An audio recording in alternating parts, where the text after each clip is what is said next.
दोस्तों आज की कहानी है माजी खाना कैसा बना है। दोस्तों कहानी शुरू करने से पहले अगर हमारे चैनल को सब्सक्राइब नहीं किया हो तो कर लीजिए ताकि आपके पास पहुंचे हर रोज नया वीडियो। माँ जी इतनी भी क्या नाराजगी, चलिए उठिए खाना खा लीजिए, सब आपकी पसंद का बने, चलिए उठिए ना, मैंने एक बार कह दिया मुझे नहीं खाना तो नहीं खाना, क्यों इतना जिद कर रही हो। जाओ तुम लोग खा लो, मेरे बारे में मत सोचो, मुझे जब भूख लगेगी मैं खा लूंगी। चलो बस करो माँ, खाने से इतनी भी क्या नाराजगी, उठो खा लो ना।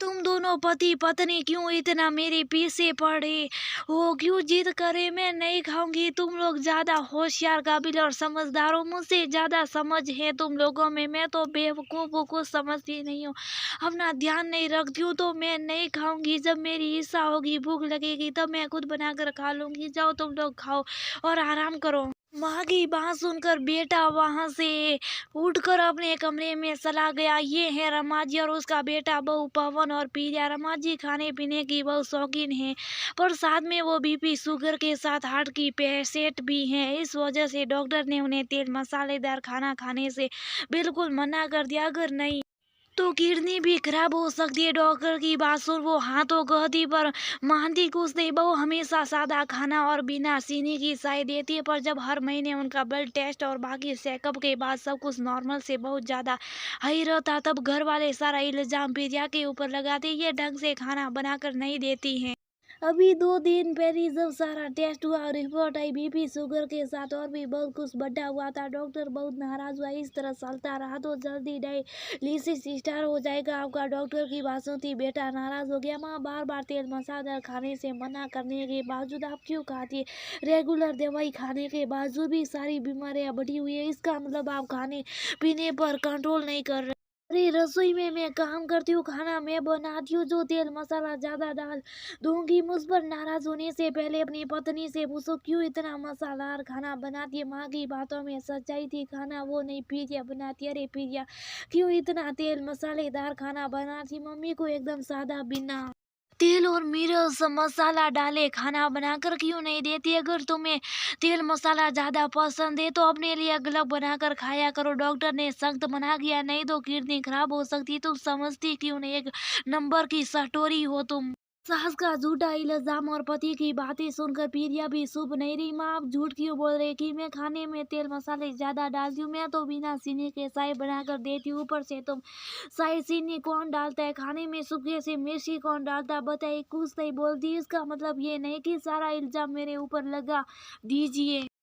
माँ आप ऐसा क्यों करती है आयदा, मैं जब भी घर पर रहूंगा खुद खाना दूंगा आपको। बेटे के पूछती रमा जी कुछ बोली तो नहीं, बस तब से नाराज है, खाना नहीं खा रही। बार बार खुश मौज करने के बाद भी जब नहीं खाया तब प्रिया ने उसकी पसंद की दाल की पूरी, खीर, धनिया पुदीना की चटनी और आलू मटर की सब्जी बनाए। खाने की खुशबू उनके नाक में जा रही थी, खाने का मन भी हो रहा था, पर नाराजगी की वजह से नहीं खा रही थी। प्रिया ने फिर कहा माँ चलिए खाना बहुत कम तेल मसाला डालकर बनाया, आपके खीर में भी शुगर फ्री चीनी डाली हो, चलिए खा लीजिए। फिर भी नहीं मान। घर में सब खाना सूखे थे पर सास अब तक भूखी थी। ये देख प्रिया को भी बुरा लगने लगा, इतने सालों तक चुप रही तो आज भी नहीं बोलती, वही ठीक रहता। फिर कमरे से बाहर निकली और कहा अगर आज अपने कुछ नहीं खाया तो आगे से ये सब कुछ घर में कभी नहीं बनेगा, कोई नहीं खाएगा, बोल उठ कर चली गई। कुछ देर बाद वो कमरे से निकली तो देखा सासू माँ बेड पर नहीं है। वो डर गई कि कहाँ चली गई। वो किचन में जाने लगी तो देखा सासू माँ एक थाली में फटाफट खीर पूरी सब्जी निकाल कर किचन में खा रही। खाने के बाद थाली धोकर स्टेज में टांग भी दिया, अब वापस बेड पर आकर लेटने लगी। ये देख प्रिया की हंसी छूट गई, उसे यकीन तो था माँ का फेवरेट खाना बनाए तो ज्यादा देर तक नाजार नहीं रह सकती, जरूर खाएगी लेकिन इस तरह खाएगी ये यकीन नहीं था। उसके सुबह से जाकर पूछा माँ जी खाना कैसा बनाए, ज्यादा तेल मसाला तो नहीं है ना। सुनती सासू माँ पहले तो शक पका गई, फिर बोली अच्छा बना है। अच्छा समझ गया मम्मी, हमारे सामने नहीं, सुबह सुबह किचन में खाती। पीछे से बेटे पवन ने कहा अरे भला मैं क्यों सुबह सुबह खाऊं, ये मेरा घर है तो सब मन होगा जहाँ मन होगा वहाँ खाऊंगी। हाँ माँ ये आपका घर है तो जहाँ मन हो वहाँ खाइए, लेकिन थोड़ा लिमिट में, कम तेल मसाला। आप कभी कभार खाएगी तो कुछ नहीं हुआ, लेकिन रोज रोज मसालेदार खाएगी तो और बहुत सारी बीमारियां हो जाएगी, फिर आपको भी शारीरिक कष्ट होगा। ये साथ में हम सभी परेशान हो गया। तो सोकर ज्यादा ज्ञान मत बांट, मुझे भी पता है तुमसे कहीं ज्यादा अच्छी तो मेरी बहू है। नाराज हो जाती है तो मना लेती है, पर तू तो सिर्फ सिलाना जानता है। अभी भी एक बार खाने को बोल, अपने कमरे में चला गया। और हाँ, याद रहे आगे से बहू को कुछ मत कहना, उसकी गलती नहीं। और मैं भी अपने खाने पर कंट्रोल करूंगी, लेकिन कभी कभी मुझे भी चटपटी चीजें मिलनी चाहिए। हाँ, मैं बिल्कुल बोल तीनों हंस पड़े।